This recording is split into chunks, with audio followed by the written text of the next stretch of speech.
What's up, guys? MainManSWE here, hoping you're all doing awesome as always. And a question I get a lot on my stream is, Mainman, should I learn frame data?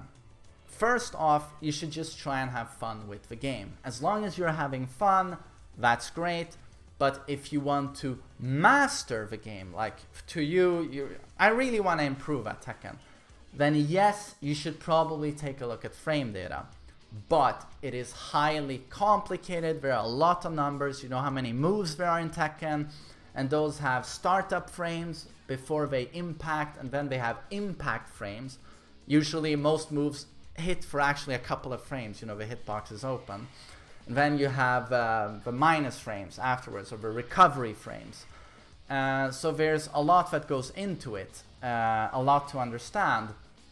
But rather, in my opinion, if you're new to this, rather than just looking at each and every goddamn move in the game, checking frames, it's always much better to just know a few general rules. Like I told you guys, if you saw my video on general rules in matchups, you guys requested that I make a video that details every character. I'm gonna try and do that.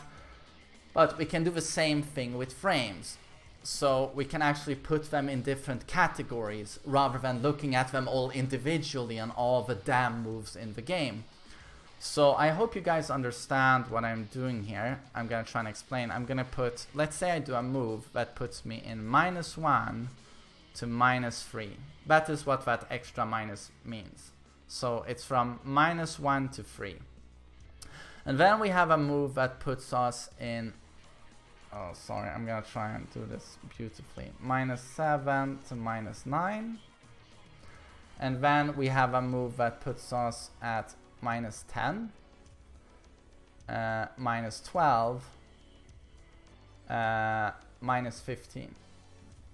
No, that was ugly. -15. So these, in my opinion, are very important to know. And I'm gonna keep it very, very basic in this video, because I feel like when we talk about frames, it can very quickly become overwhelming. But if you're new to the game and you're gonna check up some frames, then I find it just important for you to know that if you ever do a move and you read that, oh, it put me in -1 to -3, what this means is that you are just not that very minus, and you should not be afraid to move afterwards. You are quite free to keep up your momentum. And this is often a mid poke. -1, that's most downward ones in the game. This means that I'm not willing to trade my turn. I just want to poke at you and then see how you react. I still want to be able to step, you know, try and set you up with movement. It's just to, you know, poke, see how you react, and we can take it from there. So that is usually down forward 1, and -3, we actually have Kazuya's forward 3 here. And that move, it's not terrible on block, you know. -3, I feel like I still even set up a down forward 2 afterwards, because a lot of people go for a slow move after they block that. So -3, we still have momentum. We haven't traded our turn. But as soon as you do a move and you see that it's -7 to -9, then here you're severely restricted. Sidestepping, not a good idea. You will probably not get out of the way in time. It takes a couple of frames for that sidestep, you know, to do something. So -7 to -9, an example here is Kazuya's down forward 1. In contrast to most people's down forward 1. Kazuya's is just, yeah, it's just not as good as everyone else's. Well, he sucks at poking. So -7 to -9, we have Kazuya's down forward 1. We have pretty much lost our turn. We did our turn. We tried to go for the down forward 1. They blocked it. Oh! We gotta see what they do here. But obviously everything is mind games. You know, maybe your opponent blocks after that. It's all about strategy, mind games, getting a read on the opponent. But more likely than not, you're probably not gonna start throwing attacks, a jab, or start sidestepping, you know, after a down forward 1 is blocked, you have pretty much lost your turn. So I'm just telling you how you should read frames when you check frame databases. So -1 to -3 is very different from -7 to -9, even if both are safe. And what you have in between here is, of course, 4 to 6, and that exists in a middle world. It's a parallel universe. No, but so that is pretty much something in between these, where it's like you do have some freedom with it, but it can come at a great risk, because if they do a very quick move here, yeah, they can catch you out. But again, this is mind games. But yeah, you have something to work for. I'm just trying to point out the contrast. In the middle there, you have something to work with, but not a lot. But to the left there, you have a lot of freedom. And to the right, 7 to 9, you're pretty much locked down. You have pretty much given away your turn. And then we have -10.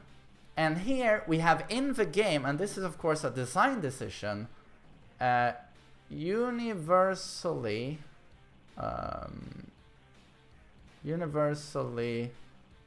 jab punishable.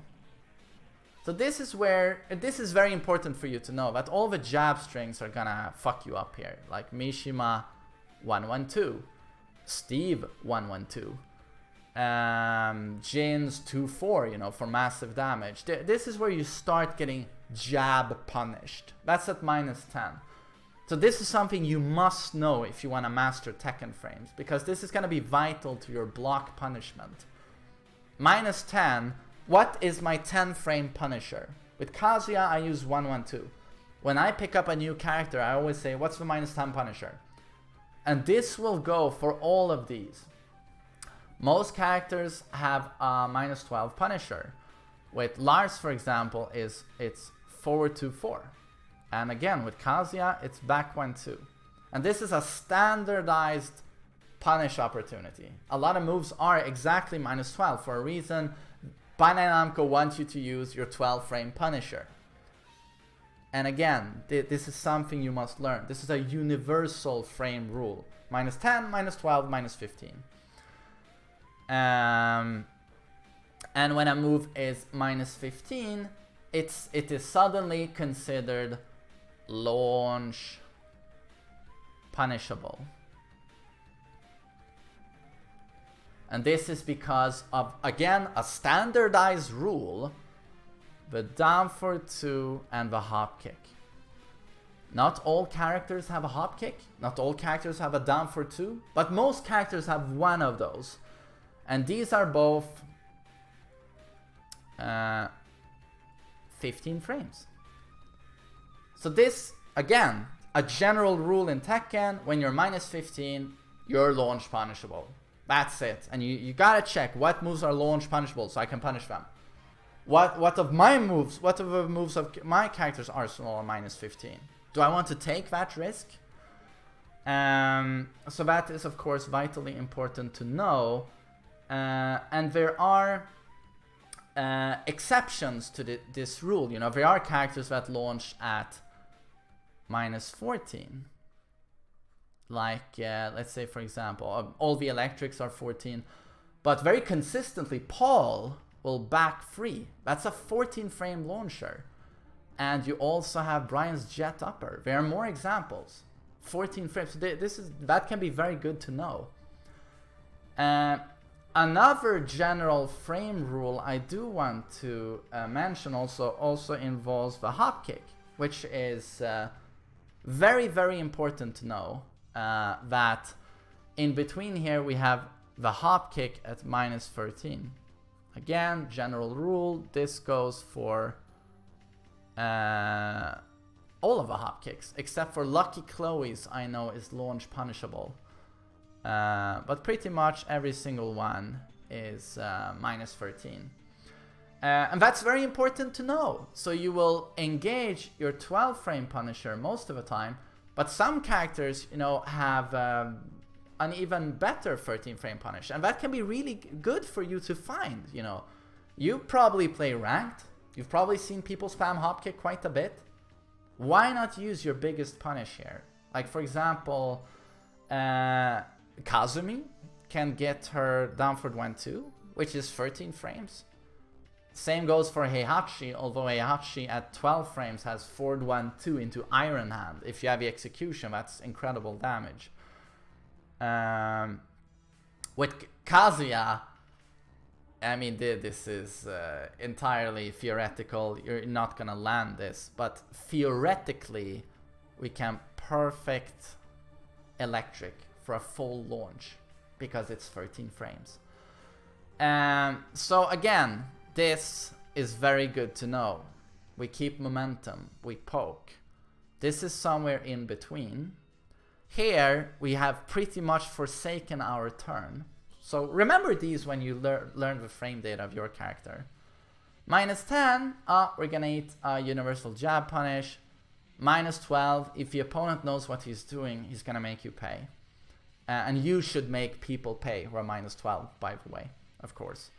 -13, here comes hopkicks. Do you have a specific 13 frame punisher? Or if not, go for 12 frame.